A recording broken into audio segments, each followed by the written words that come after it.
Welcome back, everyone. To fully comprehend the significance of Master Roshi, known in the ancient texts as Muten Roshi or the Invincible Old Master, we must first detach ourselves from the modern galaxy-spanning perspective of the Dragon Ball timeline. We must shrink our focus from the cosmic struggles of emperors and Super Saiyans down to a singular blue marble floating in the remote sectors of the North Galaxy. While the tyrant Frieza was establishing the Cold Force's dominance across the stars, viewing planets merely as real estate to be purged and sold, Earth remained a sanctuary of isolation. It was a backwater mudball in the eyes of the galactic conquerors, ignored due to its lack of valuable resources and the negligible power levels of its inhabitants. This isolation was not a weakness, it was a cocoon. Shielded from the technological tyranny of the Frieza Force, Earth developed a unique martial culture. It was a culture not defined by laser blasters or space pods, but by the manipulation of ki, the life energy that flows through all things. At the center of this cultural evolution stands one man, a figure who bridges the gap between the mythic past and the modern era. He is not merely a martial artist, he is a historical epoch unto himself. It is important to situate Roshi's life within the broader, universal timeline. Born in age 430, Roshi's early life coincided with a period of cosmic brutality. While he was learning the basics of Kenpo, the ancestors of the Saiyans were likely engaged in their primitive wars on planet Plant, long before the annexation by King Cold. The universe was a dark, predatory place where the strong ate the weak, a philosophy later perfected by Frieza and Lord Chilled. Yet, on Earth, the threats were domestic and mystical. The planet was not unified under the world government of King Furry as it is today. It was a fragmented world of feudal lords, beastmen, and mystical enclaves. The divide between the human world and the spirit world was thinner. Gods walked the lookout, and demons roamed the valleys. The defining trauma of this era was the emergence of the demon king Piccolo. To the modern historian, Piccolo is often remembered as a rival to Goku. But the original King Piccolo was a force of nature that defied classification.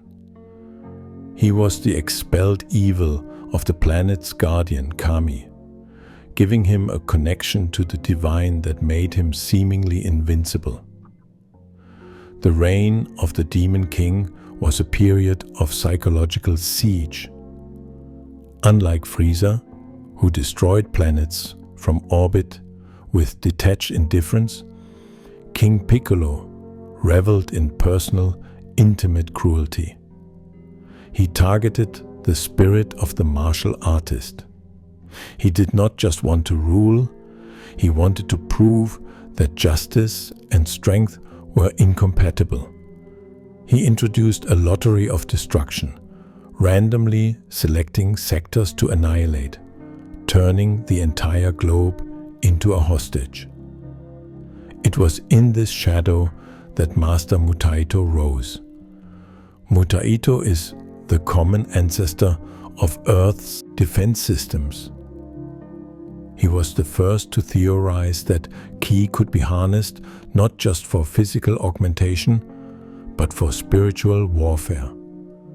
His dojo was the last bastion of hope, and within its walls, two prodigies emerged: the disciplined, cynical Shen and the talented, albeit lecherous, Roshi. The divergence between Roshi and Shen is the most critical philosophical split in Earth's martial history.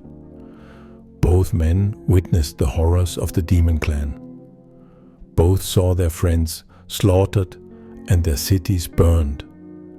However, their reactions to this trauma forged two opposing schools of thought that would battle for centuries. Shen, who would become the crane hermit Tsuru Sennin, concluded that the only way to survive in a cruel world was to be crueler. He observed the Demon King's ruthless efficiency and sought to emulate it. The Crane School's signature technique, the Dodonpa, Doden Ray, was designed for one purpose: assassination. It is a piercing beam concentrated to kill instantly, mirroring the death beams later used by Frieza's elites.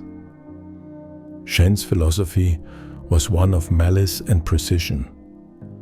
Roshi, conversely, concluded that the only way to survive was to endure.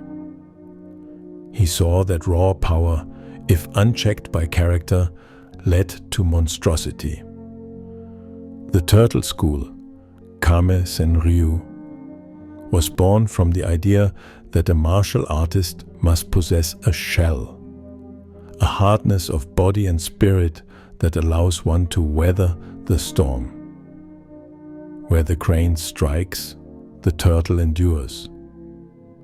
Where the crane flies above humanity, the turtle swims with the current. The catalyst for Roshi's transformation from student to master was the death of Mutaito. The development of the Mafuba, evil containment wave, serves as a fascinating case study in the manipulation of life force. Unlike standard energy attacks that rely on output, the Mafuba relies on redirection. It converts the user's life energy into a vortex that creates a vacuum seal, trapping the target in a container. Roshi watched his master wither and die to seal the Demon King away. This moment instilled in Roshi a profound respect for the cost of power. Unlike the Saiyans, who sought battle to increase their power through the Zenkai boost, Roshi learned that the ultimate technique is one of self-sacrifice. This trauma is likely what drove him into seclusion. He carried the burden of the secret that the Demon King wasn't dead, merely sleeping, for hundreds of years. Following the scattering of the Mutaito school, Roshi did not immediately found his own dojo. He became a Ronin, a wanderer. His journey took him to the sacred lands of the West, to the base of Korin Tower. The tower is a massive pillar stretching into the stratosphere, a physical link between the mortal world and the divine lookout. Scaling it is impossible for the average human. It requires weeks of climbing, battling thinning oxygen, hunger, and the crushing despair of gravity. It is a physical filter, ensuring only the worthy reach the summit. At the top, Roshi encountered the sage Korin, an immortal cat deity. The training Roshi underwent here was deceptive. Korin taunted him with the sacred water, forcing Roshi to chase him for 3 years. Historical records suggest Roshi was the first human to ever succeed in catching Korin. The lesson of the water was profound. The water itself was ordinary tap water. The power was not in the drink, but in the struggle to acquire it. This philosophy, that there are no shortcuts to true strength, became the cornerstone of the Turtle School. This stands in stark contrast to the methods of the Frieza Force, who relied on genetic modification, cybernetics, and regeneration tanks to maintain their power.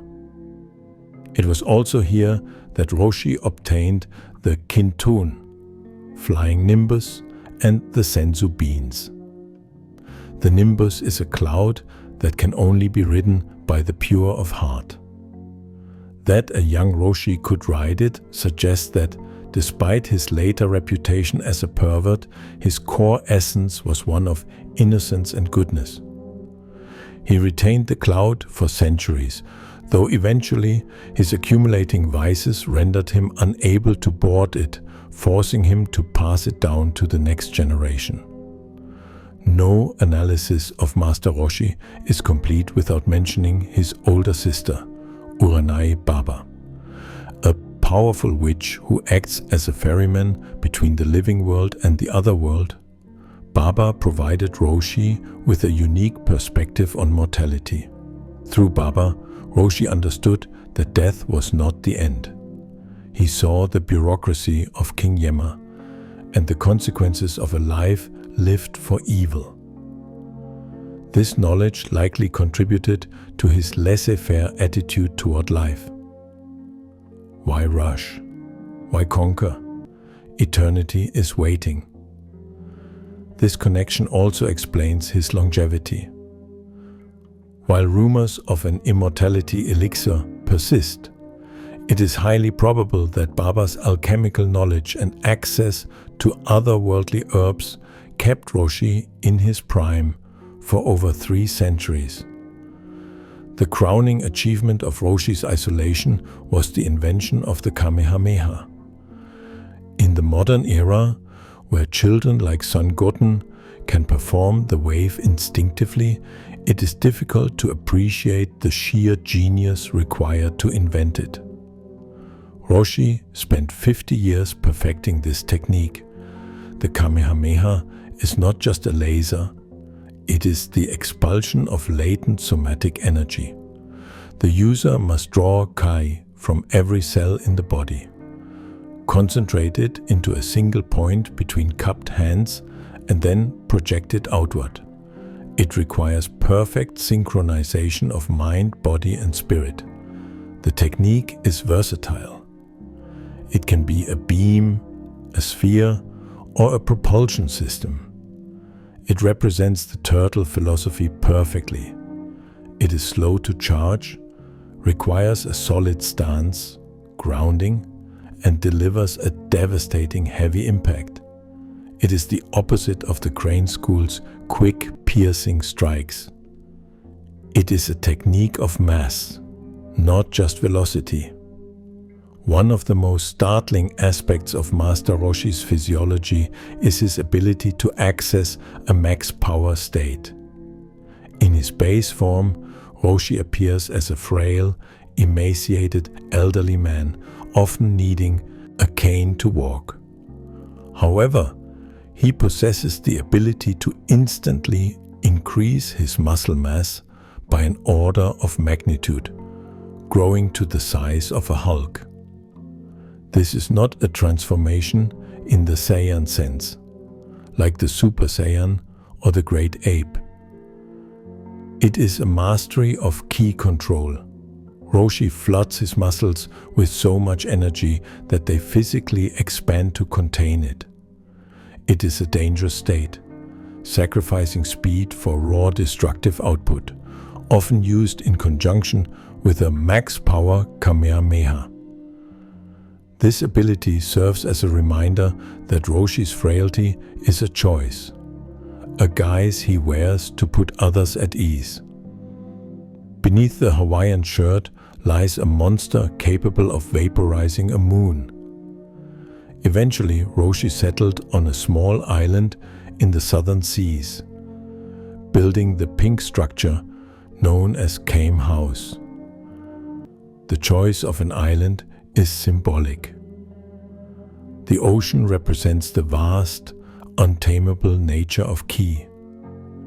It is deep, mysterious, and connects all lands.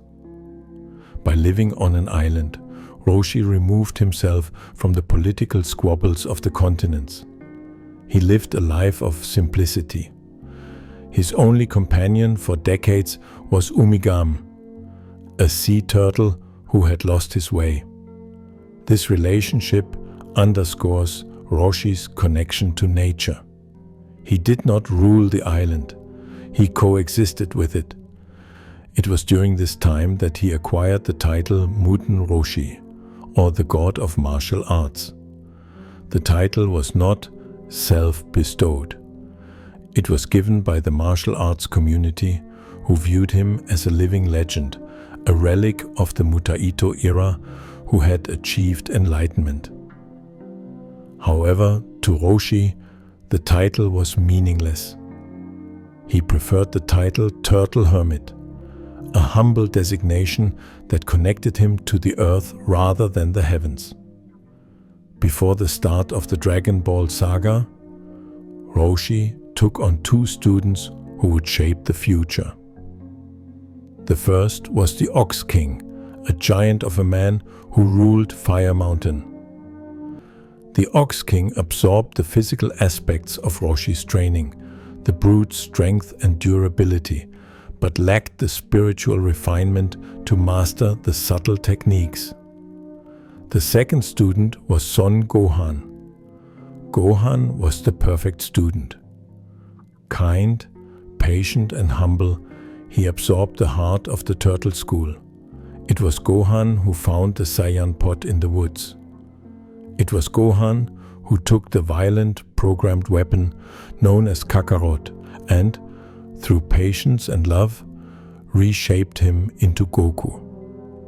When Goku bumped his head and lost his Saiyan programming, it was Gohan's teachings, derived directly from Roshi, that filled the void. The gentleness of Goku, his refusal to kill unnecessarily, and his love for a fair fight are all inheritances from the Turtle School. In this way, Master Roshi saved the earth long before he ever met Goku. He forged the vessel, Gohan, that would contain and reshape the Savior. As we arrive at age 749, the year the Dragon Ball story truly begins, the world is in a state of quiet stagnation. The Red Ribbon Army is slowly building its forces in the north, seeking world domination through technology rather than martial arts.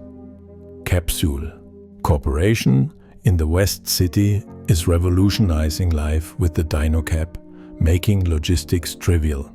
The martial arts world has become a sport, dominated by the Tenkaichi Budokai, World Martial Arts Tournament. But the level of competition has dropped. The supernatural feats of the Mutaito era have become myths. Most people do not believe a human can catch bullets or blow up mountains. Master Roshi sits on his island, 319 years old. He wears sunglasses to hide his eyes, reads magazines, and naps on the beach. To the casual observer, he is a useless old man, a pervert, a hermit who has wasted his potential. But this is the camouflage of the master. He's waiting. He knows that the peace is an illusion. He knows that the Demon King is not dead. He knows that the world is getting smaller. Somewhere in the mountains, a boy with a tail is dragging a giant fish out of the river. Somewhere in the city, a blue-haired girl is inventing a radar. The threads of destiny are being pulled together. The era of isolation is ending. The Turtle Hermit is about to be called upon to train the next generation, not just to win tournaments, but to save the universe from threats that even he, in his centuries of wisdom, could never have imagined. The foundation is laid, the history is written, the god of martial arts is awake. In the annals of Dragon Ball history, age 749 is often cited as the Annum Novus, the new year of the heroic age. It marked the moment when the isolated, mystical past of Earth collided violently with its technological future.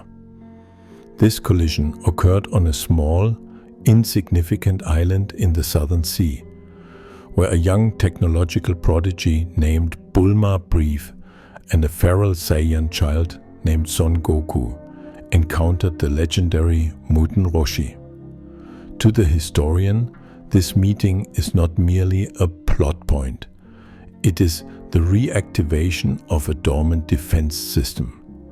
For decades, Roshi had lived in a state of semi-retirement, his dojo empty, his legendary status reducing to a rumor.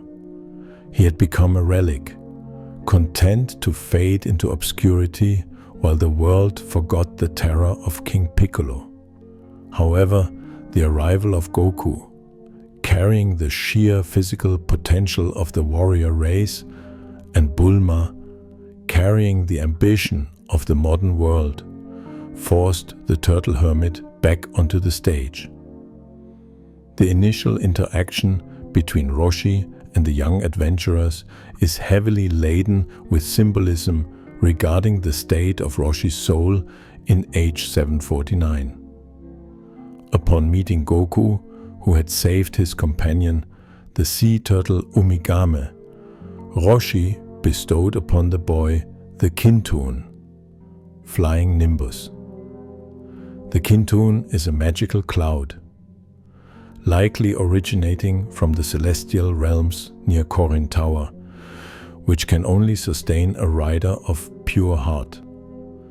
Historical records note a moment of profound humility and perhaps shame when Roshi himself attempted to board the cloud and failed, falling through it to the ground. This failure serves as a stark historical marker. The innocent youth who climbed Korin Tower centuries ago had been eroded by centuries of vice and sloth. By passing the nimbus to Goku, Roshi was effectively passing the torch of spiritual purity. He recognized that the boy possessed a quality he himself had lost. Simultaneously, Roshi surrendered a Dragon Ball, the 3-star ball, to Bulma in exchange for a glimpse of her undergarments. While often played for comedy in retellings, this transaction highlights the degradation of the master's discipline during his isolation. He held one of the most powerful artifacts in the cosmos, capable of altering reality, and traded it for a moment of voyeurism. It was a low point for the god of martial arts, a clear signal that the master needed a student just as much as the student needed a master. The true awakening of Roshi's martial spirit occurred shortly after, at Fire Mountain, Frypan Mountain. His former student, the Ox King, had become a warlord of a burning citadel, unable to extinguish the magical flames consuming his home. Roshi was called upon not to fight, but to perform a feat of utility, to extinguish the fire. It was here that Roshi unveiled the Kamehameha to the modern world. Witnesses describe the master shedding his frail persona, his musculature expanding explosively into his max power state. This transformation was a physiological impossibility for a human of his age, powered entirely by Kai control. The resulting blast did not merely extinguish the fire, it vaporized the entire mountain and the castle atop it. This excessive force is significant for two reasons. First, it demonstrated the rust on Roshi's skills. He had miscalculated his output, admitting he had been out of practice.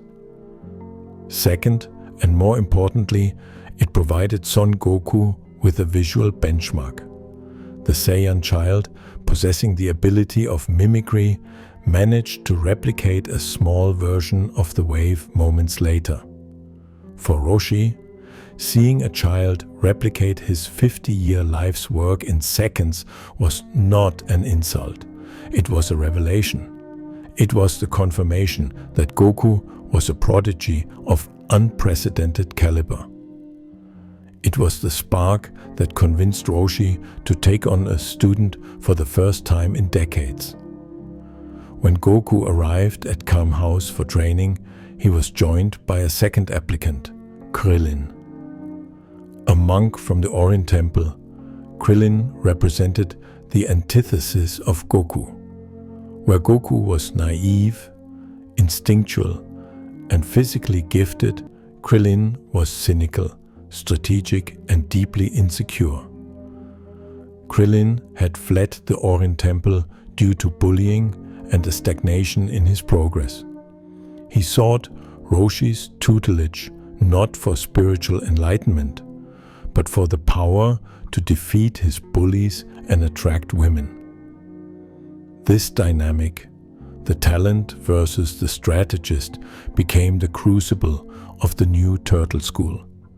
Roshi accepted both, recognizing that they complemented each other's deficiencies. Goku needed to learn culture and discipline. Krillin needed to learn courage and trust. The training regimen Roshi designed for these two boys in age 749 to 750 is a masterclass in foundational conditioning. Historians of martial arts often note that for the first 8 months, Roshi taught them 0 martial arts techniques. There were no punches thrown, no kicks practiced, and no energy blasts fired. Instead, Roshi engaged in a brutal physiological reconstruction of his students. The methodology was comprised of 3 pillars: functional strength and endurance, the milk delivery. Roshi woke the students at 4:30 a.m. for milk delivery. This was not simple cardio. The topography of the island involved zigzagging through forests, skipping across treacherous streams, and sprinting through deserts, all while carrying heavy crates of glass bottles. This built explosive agility, balance, and lactic threshold. The fact that they had to deliver the milk without breaking the bottles instilled a sense of delicate motor control amidst heavy exertion. Labor as conditioning, the fields and construction. The students plowed fields with their bare hands and worked on construction sites. This connected their physical strength to tangible, productive output.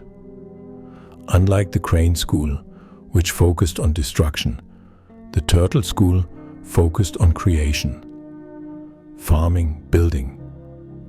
This ingrained the philosophy that strength is meant to serve society, not dominate it. The turtle shells, progressive overload. Perhaps the most iconic element of the training was the wearing of heavy turtle shells, initially 20 kilon, later 40 kilo, at all times. This is an ancient application of hypergravity training, a concept that would later be replicated technologically by Dr. Brief. By forcing the students to live, run, and swim with the extra weight, Roshi forced their central nervous systems to adapt. When the shells were finally removed months later, the students' speed and vertical leap had increased exponentially, not because they learned a jump technique, but because their baseline physiology had been fundamentally altered. Throughout this, Roshi emphasized the study and rest components. He forced them to read literature and take midday naps. He was cultivating human beings, creating a sustainable lifestyle that prevented burnout. This stands in stark contrast to the brutal, sleepless indoctrination camps of the Freezer Force or the Red Ribbon Army. In May of age 750, Roshi brought his students to the 21st World Martial Arts Tournament. This event marked the end of the dark age of martial arts. For years, the tournament had been a display of mediocrity. The return of the Turtle School raised the bar to superhuman levels. However, Roshi faced a dilemma. As he watched his students breeze through the preliminaries, defeating adult masters with ease, he realized a dangerous psychological possibility: arrogance. If Goku and Krillin won the world championship at the age of 12, they might believe they had reached the pinnacle. They might stop training. They might become like the bullies of the Orin Temple. To prevent this, Roshi concocted the ultimate pedagogical ruse. He would enter the tournament himself, disguised as Jackie Chun. The persona of Jackie Chun is one of the most fascinating psychological operations in martial arts history. Roshi did not enter to stroke his ego. He entered to protect his students' potential. He needed to be the great wall that they could not climb. He needed to prove that no matter how strong they became, there is always someone stronger. This philosophy, there is always a greater wall, is the central engine of Goku's growth for the rest of his life. It is the reason Goku constantly seeks stronger opponents, from Frieza to Beerus to Jiren. That drive was artificially implanted by Master Roshi during this tournament. Roshi's match against Krillin in the semifinals was a lesson in tactical humility. Krillin, using his cleverness, managed to distract Roshi with a pair of panties, exploiting the master's known weakness. However, Roshi countered with pure speed. Moving so fast, he created afterimages. He defeated Krillin not with a beam, but with a display of superior fundamental speed and experience, showing the boy that tricks have limits against true mastery. Similarly, he observed the match between Goku and the dragon Kiran. He saw Goku's tail grow back.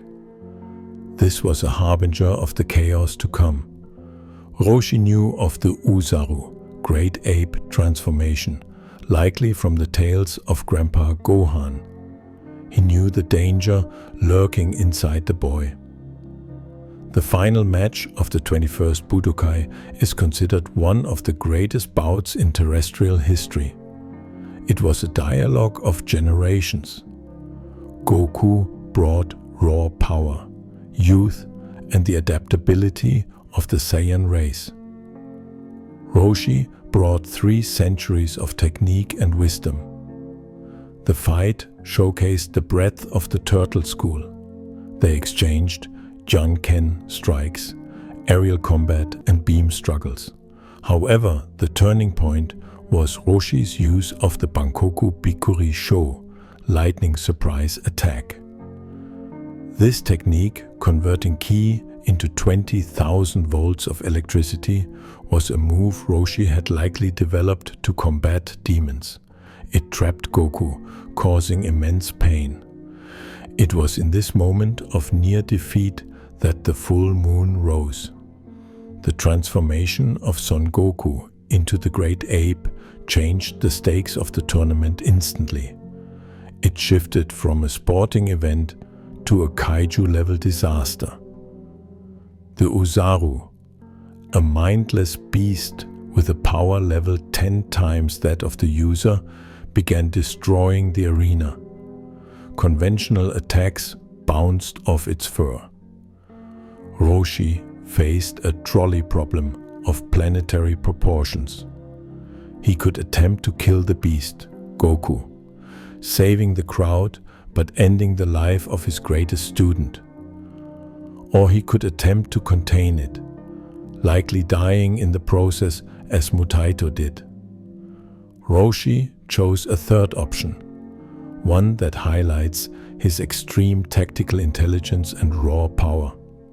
He realized the moon was the catalyst. He expanded into his max power form, charged a Kamehameha of maximum output and fired it not at Goku, but at the moon. The energy required to vaporize a celestial body of that mass is incalculable. It remains one of the greatest feats of raw power in the pre-Z era. By destroying the moon, Roshi forcefully reverted Goku to his human form. This act was utilitarian ethics at its finest. He sacrificed the night sky's balance to save his student and the spectators. It also permanently, or so he thought, neutralized the Saiyan threat within Goku. The fight resumed with both combatants exhausted. The moon was gone, the arena was rubble, and their energy reserves were depleted. It came down to a physical brawl. In the end, it was a difference of leg length. In a final flying kick exchange, Roshi's longer legs allowed him to land the blow a fraction of a second before Goku. He won the match. The victory of Jackie Chun was the victory of Roshi's pedagogy. By winning, he preserved Goku's drive. He told the boy, "You are the best of your age, but the world is vast. There are incredible masters out there you haven't met yet." This lie, that Jackie Chun was just some random master and not his teacher, protected Goku from complacency. Goku walked away from the 21st Budokai not with a trophy, but with a hunger. He set off into the world to find his grandfather's 4-star ball, energized and eager to train harder.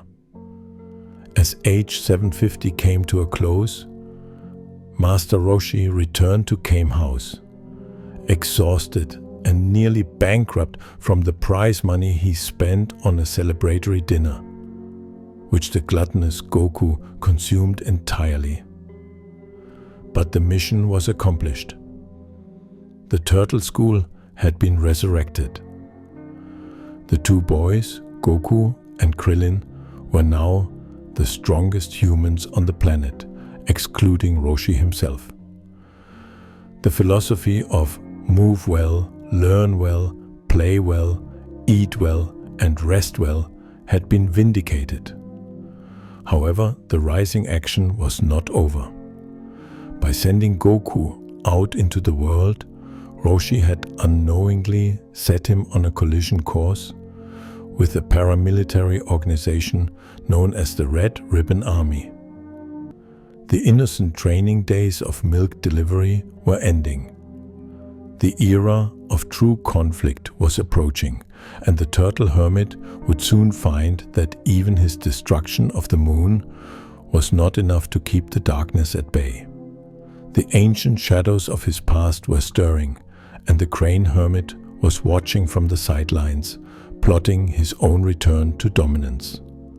The 3-year period between age 750 and age 753 represents a deceptive lull in the history of Earth, a calm before a storm that would nearly extinguish the light of the martial world. Following the 21st Tenkaichi Budokai, the globe seemingly returned to a state of equilibrium. The Red Ribbon Army, a paramilitary industrial complex that had threatened global stability, was dismantled not by a coalition of nations, but by the singular, terrifying efficiency of Roshi's student, Son Goku.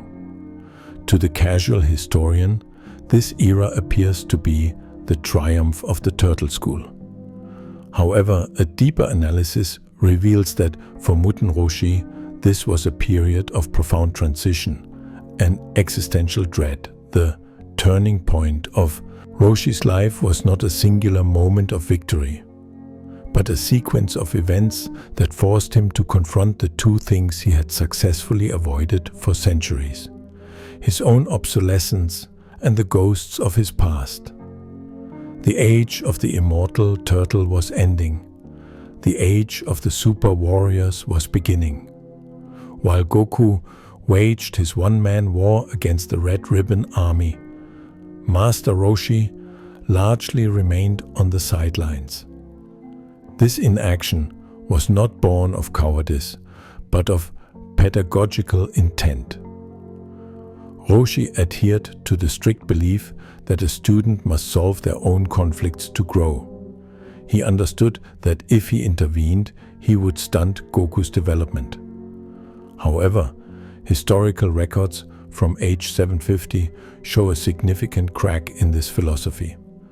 When intelligence reached Kame House that Goku was assaulting the Red Ribbon headquarters alone, Roshi abandoned his neutrality. He rallied the remaining students, Krillin and Yamcha, and technological support from Bulma Brief to mount a rescue mission. Though they arrived to find the army already defeated, the intent was significant. It marked the first time Roshi was willing to risk his life for his students outside of a tournament setting.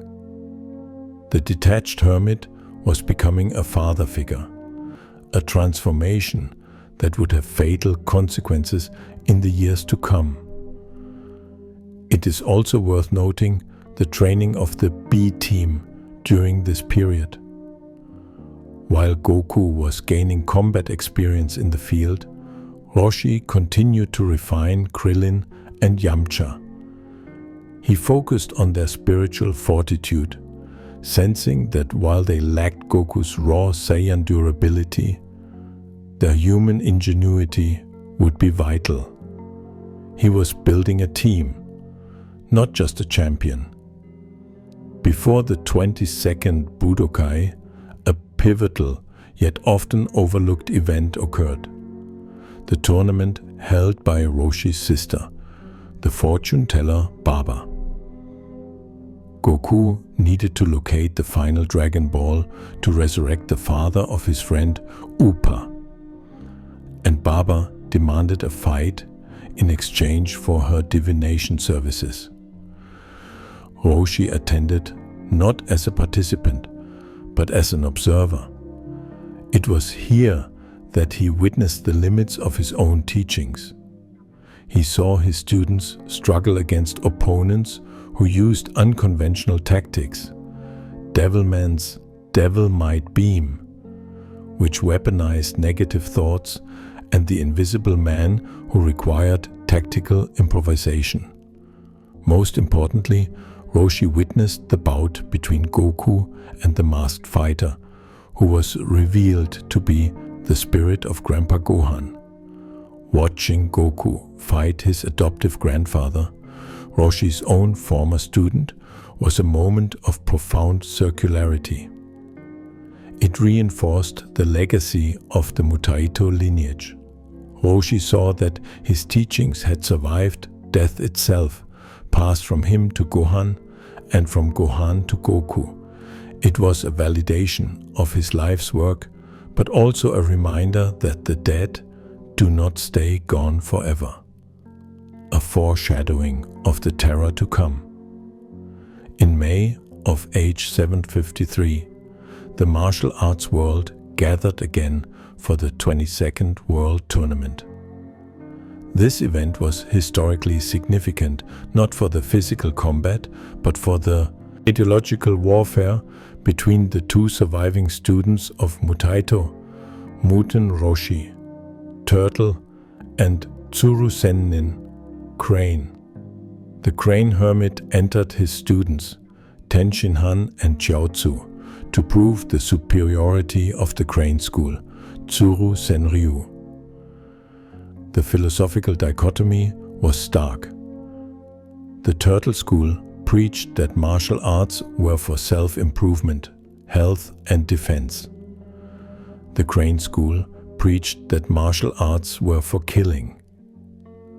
The Crane students were assassins, wielding the Dodonpa, a technique designed to pierce vital organs, and the Bukujutsu, sky dancing, giving them flight superiority. Roshi once again entered the guise of Jackie Chun. However, his motivation had shifted. In the previous tournament, his goal was to be a wall Goku could not climb. In this tournament, his goal was to save a soul. He identified Tenshin Han not as an enemy, but as a victim of Shen's indoctrination. The conflict began in earnest with the quarter-final match between Yamcha, Turtle, and Tenshin Han, Crane.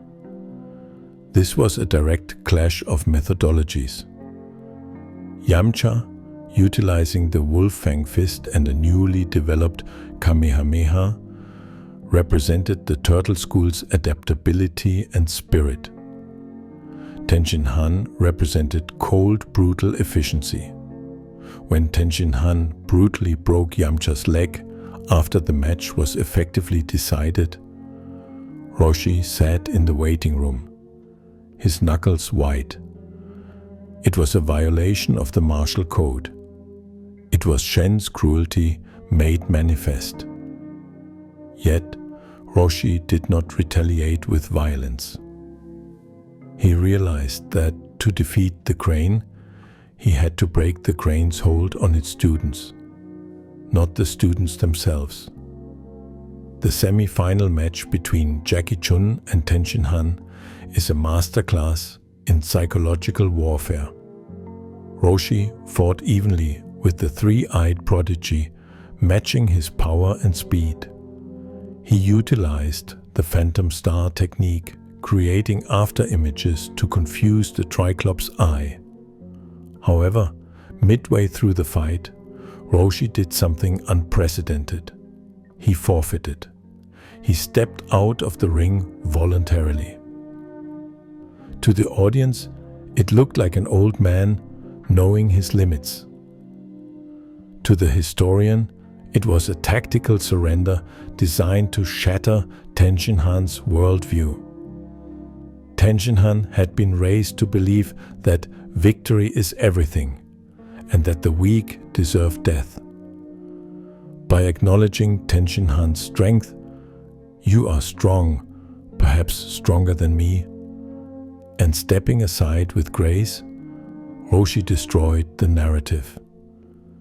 He showed Tenshin Han that a master could lose without being defeated. His subsequent conversation with Tenshin Han was the turning point. Roshi told him, "You do not need to be an assassin.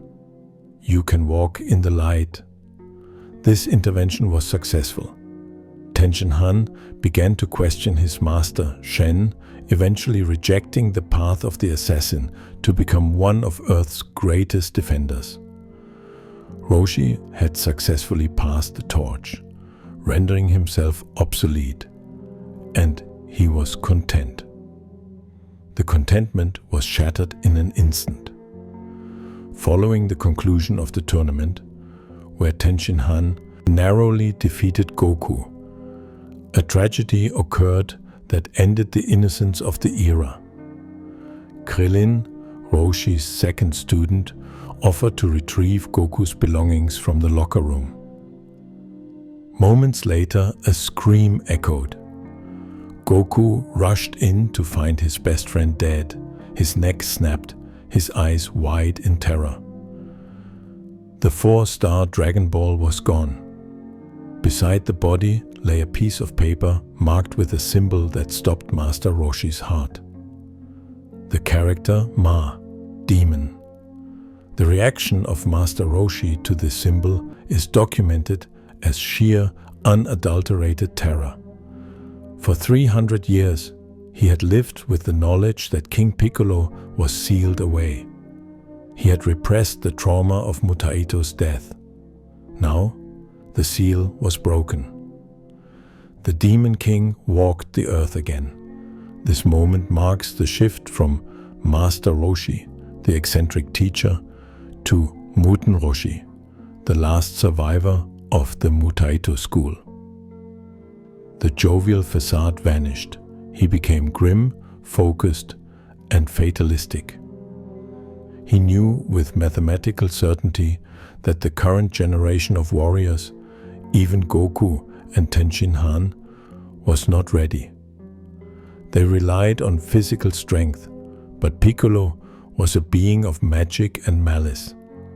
Roshi's actions in the immediate aftermath of Krillin's death were calculated. He knew Goku would seek revenge, and he knew Goku would lose. When Goku was indeed defeated and presumed dead by the Demon King's minion Tambourine, Roshi took command. He did not marshal an army. He did not call for the world's navies. He knew conventional weaponry was useless against the Demon Clan. Instead, he embarked on a covert mission to gather the Dragon Balls. His plan was simple and suicidal. Use the Dragon Balls to wish for the eradication of Piccolo, or, failing that, use the Mafuba. He took Tenshin Han and Chiaotzu with him, acting as a mentor to the former assassin. However, he lied to them. He promised them a strategy to defeat Piccolo together. In reality, he was planning to drug them and face the Demon King alone. He was repeating the history of Mutaito, sacrificing the master to save the students. To understand the gravity of Roshi's decision, one must understand the Mafuba, evil containment wave. This is not a standard energy blast. It is a forbidding technique that converts life force into a kinetic vortex. It creates a dimensional seal, dragging the target into a container. Roshi knew that using this technique would kill him. He had watched Mutaito wither away. Yet, he prepared the container, a small electric rice cooker, with meticulous care. He practiced the motions in his mind, visualizing the demon he had feared for 3 centuries. The confrontation took place in a desolate cityscape. Roshi, having successfully gathered 5 Dragon Balls, waited for King Piccolo to arrive with the remaining 2. When the Demon King descended, the historical weight of the moment was palpable. It was a meeting centuries in the making.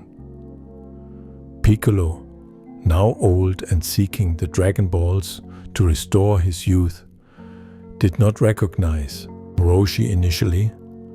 To him, Roshi was just another old human. But Roshi remembered everything. Roshi incapacitated Tenshin Han with a paralysis gas, placing him safely out of harm's way. This act cemented his role as the protector. He refused to let the new generation die for the sins of the old. He stood alone against the entity that had defined the terror of his youth. Roshi's speech to King Piccolo is one of the most important monologues in Earth's history. He declared, "The world is not your playground. Justice will never die." He stripped away Piccolo's arrogance, revealing that he knew the demon's true identity. The battle was not a martial arts contest. It was a ritual execution. Roshi did not attempt to punch or kick Piccolo. He knew his power level, 139, was dwarfed by Piccolo's, over 200. Instead, he began the dance of the Mafuba. Roshi unleashed the wave. The green vortex caught King Piccolo by surprise. The Demon King, for all his power, was helpless against the ancient magic. His body was contorted, stretched, and pulled toward the containment vessel. Historical analysis of this moment emphasizes the tragedy of probability. Roshi performed the technique perfectly. His spirit was strong enough. The energy was sufficient. Piccolo was captured in the stream. But in the final second, as Roshi swung the vortex toward the cooker, a gust of wind, or perhaps a micro-tremor of exhaustion, caused his aim to drift by mere inches. King Piccolo missed the pot. He slammed into the rim and bounced off, crashing into the ground, free from the technique. The rice cooker was shattered.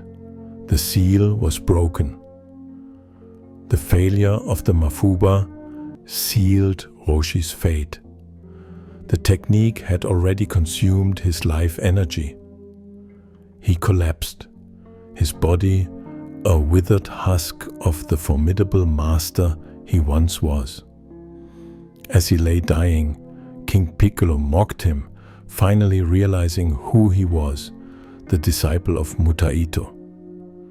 Roshi, in his final breaths, did not beg. He spoke with the defiance of a man who had seen the future. He told Piccolo, "You have not won. The fear you spread will compel a hero to rise. You will be defeated." Master Roshi died in age 753. His death was the absolute nadir of the era, the symbol of wisdom, the connection to the ancient past, the guardian of the Dragon Balls, gone. With Roshi dead and Goku missing, King Piccolo successfully summoned Shenron, wished for eternal youth, and then killed the dragon, removing hope from the world. While Roshi's plan failed to contain Piccolo, his death was the catalyst for the events that saved the world. First, his sacrifice was witnessed by Tenshinhan. The former assassin saw a man give his life not for glory, but for the safety of others. This completed Tenshinhan's moral transformation. He would go on to master the mafuba himself, though he was prevented from using it, and later stood against Piccolo, buying time for Goku. Second, Roshi's death created a vacuum. The safety net was gone. When Goku eventually recovered and drank the ultra-divine water, he was no longer fighting to win a tournament. He was fighting to avenge his master and his best friend. The death of Roshi stripped away Goku's childhood innocence completely. The boy who fought Jackie Chun was gone. The warrior who would pierce the Demon King's chest was born. The death of Master Roshi marks the end of the romantic age of Dragon Ball. Before this moment, death was a temporary setback or a tournament ring-out. After this moment, death was real, visceral, and permanent, until the Dragon Balls were restored. Roshi's journey from the isolated hermit on the island to the martyr on the battlefield was complete. He had successfully raised the generation that would surpass him. He had taught them to be strong, to be kind, and to be brave. In his final act, he attempted to shield them from the horror of the world one last time. He failed to stop the demon, but he succeeded in forging the heroes. The turning point had passed.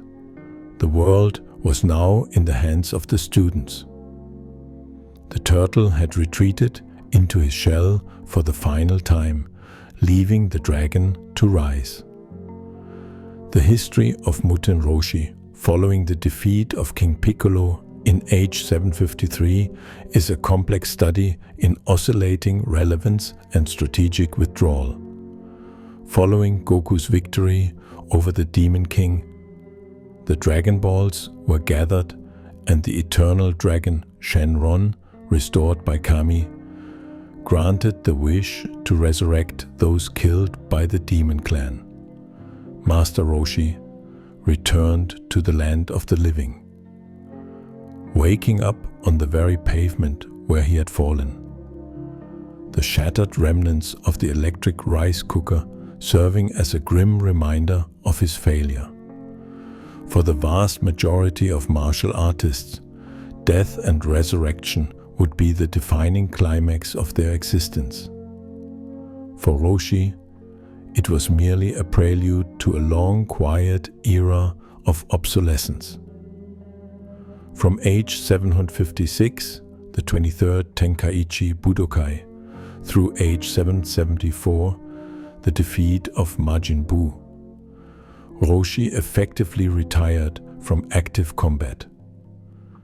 Historians refer to this period as the era of the super warriors. The threats to Earth escalated exponentially, shifting from terrestrial warlords and demons to extraterrestrial conquerors, Saiyans, galactic tyrants, Frieza, bioandroids, Cell, and primordial chaos entities, Majin Buu. The power scaling of these conflicts rendered traditional Earthling martial arts seemingly useless. Roshi, with a recorded power level hovering in the low hundreds, became a spectator in the story of the world he had once protected. He watched from the sidelines of Kame House as his students surpassed the gods themselves, often serving as a source of wisdom, but rarely as a shield. However, to assume Roshi was merely stagnating during these decades is a failure of historical analysis. He was observing, he was processing, he was refining the mental aspects of the turtle school while his body rested. And unbeknownst to the Z fighters, he was secretly maintaining his condition. The true climax of Master Roshi's life did not occur in his physical prime. It occurred in his twilight during the Tournament of Power in age 780, where he proved that wisdom is a weapon that does not age. The first tangible sign of Roshi's martial renaissance occurred in age 779 with the return of the tyrant Frieza. While the primary defenders, Goku and Vegeta, were training off-world in a dimension of divine energy, Frieza's army of 1,000 elite soldiers descended on Earth. The Z fighters were critically short-handed. For the first time in over 20 years, Master Roshi stepped onto the battlefield as a combatant. Historical records indicate a collective shock among the younger warriors, such as Gohan and Piccolo, who viewed him as a retired, frail old man. Yet, when the battle was joined, Roshi entered his max power state, a physiological anomaly where he forces his muscles to hypertrophy instantly, and engaged dozens of Frieza's elite shock troopers simultaneously. His performance was clinically efficient. He did not rely on raw power, which he lacked compared to the Saiyans, but on precision and economy of motion. He struck vital points, utilized throw mechanics to manage crowd control, and deployed the Kamehameha with surgical accuracy to clear lanes of fire. He fought not to win a duel, but to hold the line. This battle was a proof of concept. The turtle style was scalable. Even against galactic threats who wielded blasters and advanced armor, the fundamentals of the Mutaito lineage held true. He was not just surviving, he was dominating the rank and file.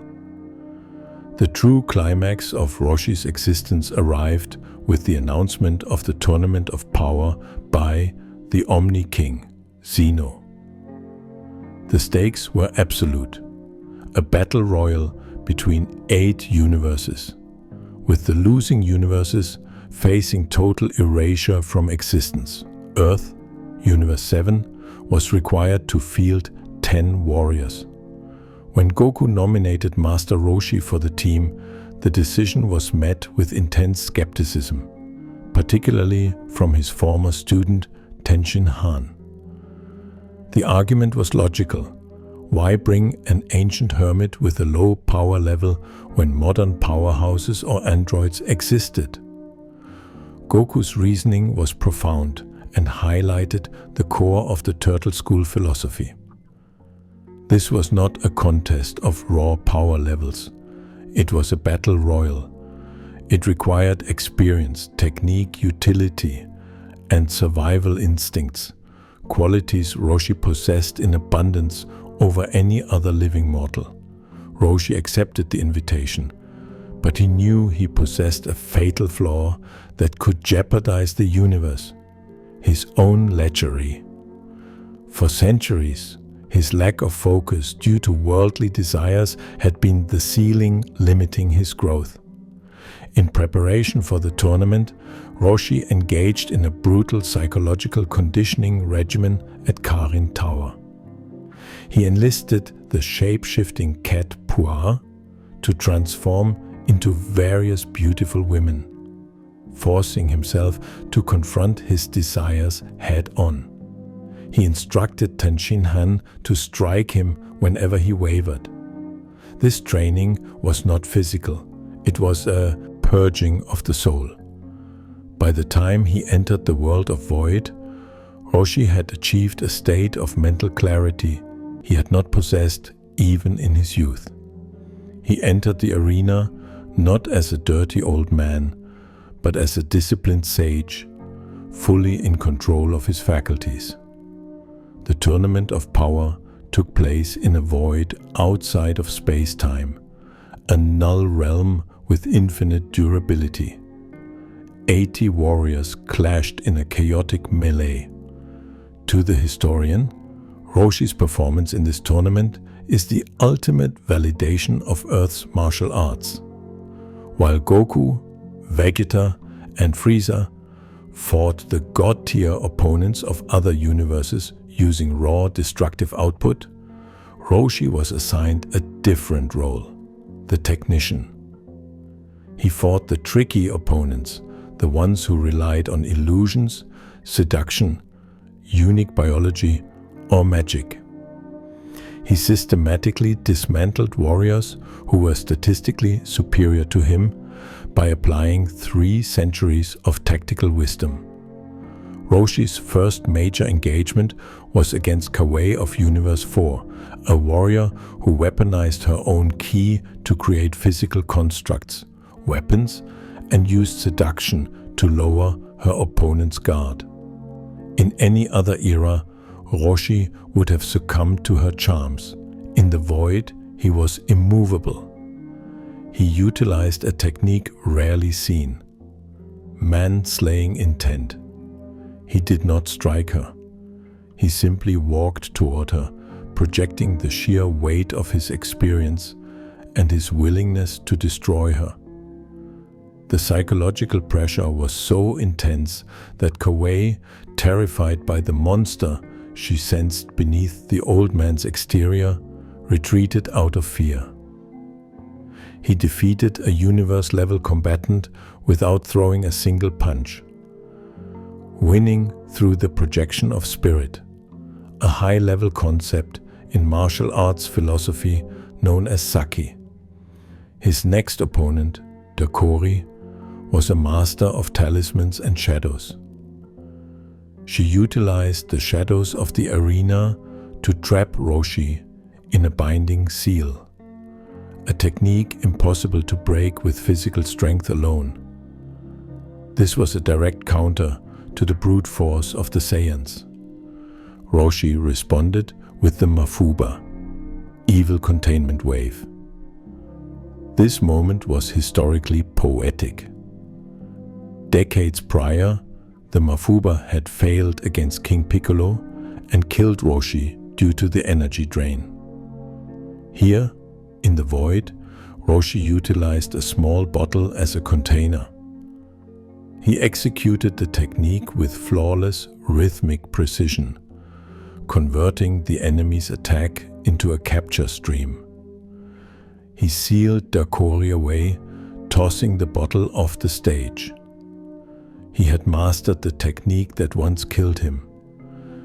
He had conquered his own death, turning a suicide move into a tactical asset. The absolute peak of Master Roshi's martial arts journey, and arguably the emotional core of Earth's representation in the tournament, was his duel against Ganos of Universe 4. Ganos was a spy warrior who utilized a technique of rapid evolution. As the fight progressed, Ganos grew stronger, faster, and younger. He represented the very concept of youth, potential, and the future. Roshi represented age, wisdom, and the past. The battle was a physical debate. Ganos taunted Roshi, telling him his time had passed, that he was an old relic holding back the future. Ganos' power spiked, overwhelming Roshi's physical defenses, beating the old master to his knees. The difference in raw energy was insurmountable. By all metrics of modern combat, Roshi was defeated. It was here that Roshi delivered his final lesson. He stood up, bloodied and battered, wiping the dust of the void from his beard. He addressed Goku and Krillin, who were watching from across the arena. He did not ask for help. He asked them to watch. Roshi's internal monologue and subsequent speech to his students are recorded in the annals of history as the definition of the Turtle School. Goku, Krillin, you two have become strong, much stronger than this old man. But you must never forget, there is no end to the path of martial arts. There is always a greater height. Strength is not just limits. It is how you break them. Roshi began to charge a Kamehameha, but this was not a standard wave. He drew upon every ounce of his remaining life force, burning the very candle of his existence. He pushed his body into the max power state, bypassing his biological safety limiters. The muscles tore, the veins bulged. He was replicating the sacrifice of Mutaito. He was willing to die to teach his students one last thing: that spirit can overcome biology. Work hard, study well, and eat and sleep plenty. That is the turtle hermit way. The Kamehameha style is with you. He fired. The greatest Kamehameha engulfed Ganos. It was a beam of pure will. It overpowered the infinite potential of the young warrior, blasting him out of the arena through sheer kinetic force. The effort stopped Roshi's heart. He collapsed on the arena floor, clinically dead. The cost of the greatest Kamehameha was total bioelectrical failure. Goku rushed to his side, abandoning his own fight.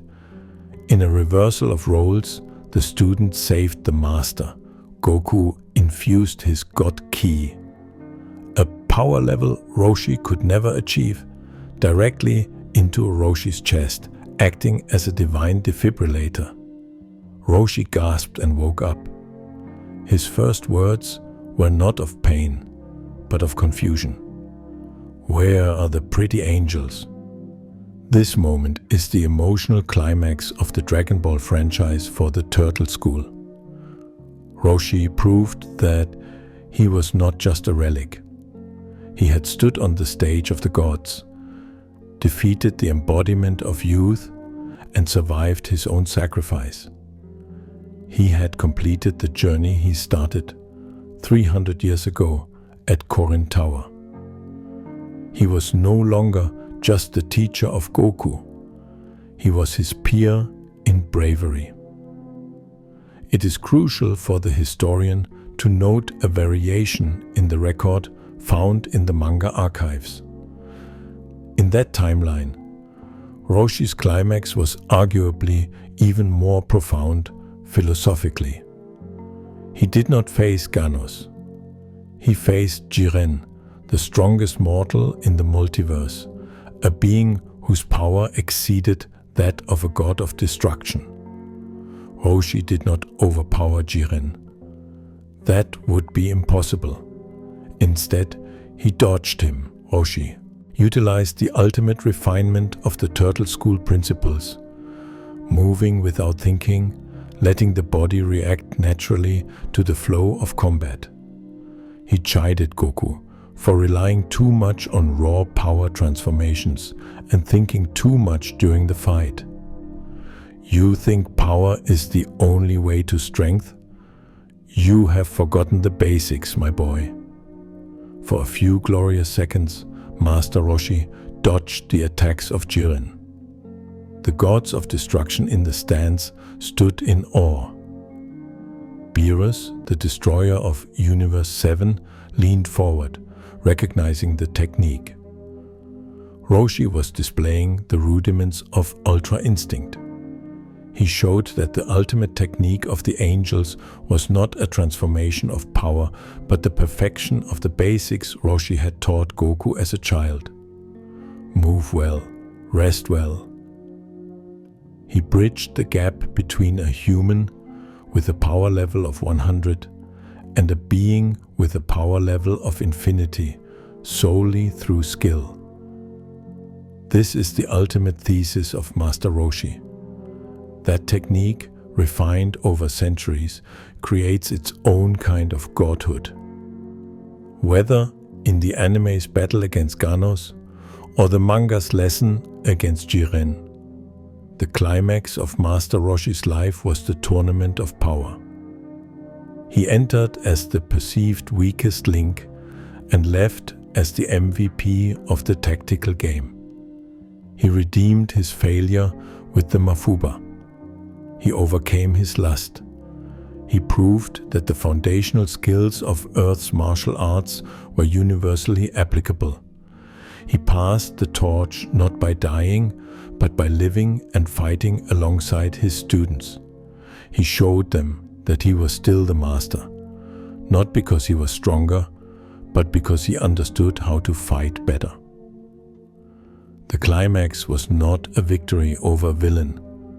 It was a victory over the narrative that he was obsolete. The old master had climbed the final mountain, and he found that the view was magnificent. He stood amidst the gods, a human in a Hawaiian shirt, and taught them all a lesson. Following the conclusion of the Tournament of Power in age 780, the multiverse returned to a state of equilibrium. The erasure of the universes was undone. The sea fighters returned to Earth, and Muten Roshi returned to his island. To the casual observer, life at Kame House resumed its normal, leisurely pace. The master resumed his naps, his reading of adult periodicals, and his collection of seashells. However, the historical context had fundamentally shifted. Roshi was no longer merely a local legend or a retired master. He was a savior of the multiverse. He had stood in the void, fought against the champions of existence, and survived. This survival marked the beginning of the aftermath, a period defined not by the acquisition of new power, but by the solidification of a legacy that had become the philosophical bedrock of the seventh universe. The aftermath is not a story of decline. It is a story of proliferation. It is the era where the Turtle School ceased to be a physical dojo and became a universal doctrine. It is the period where the god of martial arts finally rested, confident. that his teachings had been encoded into the DNA of the cosmos's greatest defenders. The peace following the Tournament of Power was shattered by the escape of the planet-eater Moro and the release of the Galactic Patrol's prisoners. This conflict, recorded in the Galactic Archives as the Moro War, provided one final critical theater of operations for Master Roshi.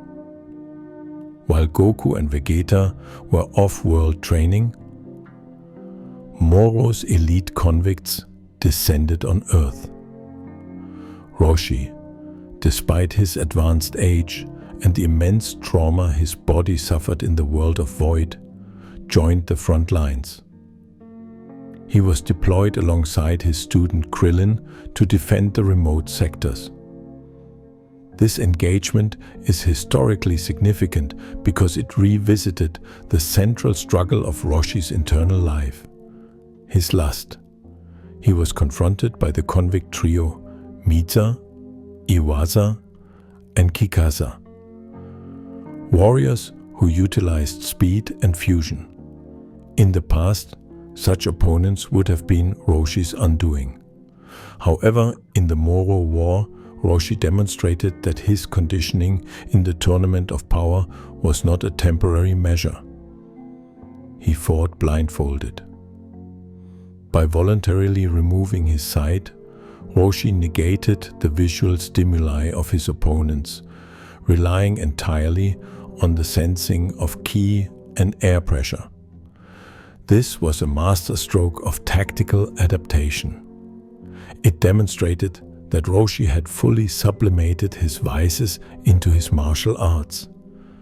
He defeated the trio, before they fused, not through brute force, but through absolute sensory control. Even when they fused into a giant warrior, pushing Roshi to the brink, he fought with a dignity and ferocity that forced Goku, upon his return, to acknowledge the old master's continued relevance. Perhaps the most profound impact Roshi had in the Aftermath era was not his own fighting, but his influence on the pinnacle of Saiyan power, Ultra Instinct. During the Moro conflict, Goku struggled to master the emotional neutrality required for the angel technique. He sought guidance from the angel Merus, but he was blocked by his own volatile emotions. It is a matter of historical debate, but many scholars argue that the breakthrough did not come from the angels, but from the memory of the turtle hermit. In the manga records of the Tournament of Power, Roshi had demonstrated the principles of Ultra Instinct to Goku directly. He had shown that by emptying the mind and letting the body move according to the turtle principles, rest, flow, natural movement, one could dodge even the strongest attacks. In the aftermath, as Goku finally achieved the true Ultra Instinct, he was essentially perfecting the first lesson Roshi ever taught him. Work hard, study well, and rest well. Ultra Instinct is, at its core, the ultimate expression of the Turtle School philosophy, a state of perfect efficiency where no energy is wasted on unnecessary thought or tension. The silver-haired god that Goku became was the ultimate fruit of the seed planted by Roshi in age 749. As the timeline progresses into age 784, the end of Vata C and beyond, we see the formal dissolution of the Turtle School as a centralized institution. Roshi stopped taking students. He stopped wearing the orange gi, often reverting to casual island wear. However, the school did not die. It metastasized. The philosophy of the Kame Senryu became the operating system for Earth's defense. Son Goku, the universal practitioner. Goku carried the turtle philosophy to the realm of the gods. Even when training under Whis or the Grand Priest, Goku maintained the humble, playful attitude instilled by Roshi. He remained a turtle student at heart, wearing the Go enlightenment symbol, but acting with the spirit of the Kame, turtle. Krillin, the civic protector. Krillin represents the application of Roshi's teachings to civil society. He retired from active saving the world duty to become a police officer. He used his superhuman strength and discipline to protect the weak in the city. This fulfilled Roshi's original tenet, that martial arts are for the protection of people, not just for dueling. Krillin became the grounding rod, the proof that a martial artist can be a husband, a father, and a productive citizen. Son Gohan, the scholar warrior. Gohan, though trained primarily by Piccolo, embodies the study well aspect of Roshi's doctrine. He became a scholar, a biologist, and a father. He rejected the Saiyan obsession with fighting for fighting's sake, choosing instead to fight only when necessary. This balance is pure Roshi. Yamcha and Tenshinhan, even those who drifted away, carried the mark. Tenshinhan founded his own dojo, the Tianjin style, but his teaching methods, focusing on discipline and respect, were derived from the lessons Roshi taught him during the 22nd Budokai. The most tangible legacy of Master Roshi is the Kamehameha. By age 780, the technique had become the most ubiquitous energy signature in the universe. It was no longer the secret technique of an old master. It was the standard bearer of destruction and salvation. It was used by Cell to threaten the solar system. It was used by Majin Buu to destroy cities. It was used by Gohan to kill Cell. It was used by Gogeta and Vegito. The technique Roshi spent 50 years creating in isolation had been reverse engineered by gods, demons, and aliens. While a lesser man might have been jealous or fearful of his creation being used for evil, Roshi viewed it with detachment. The technique itself was neutral.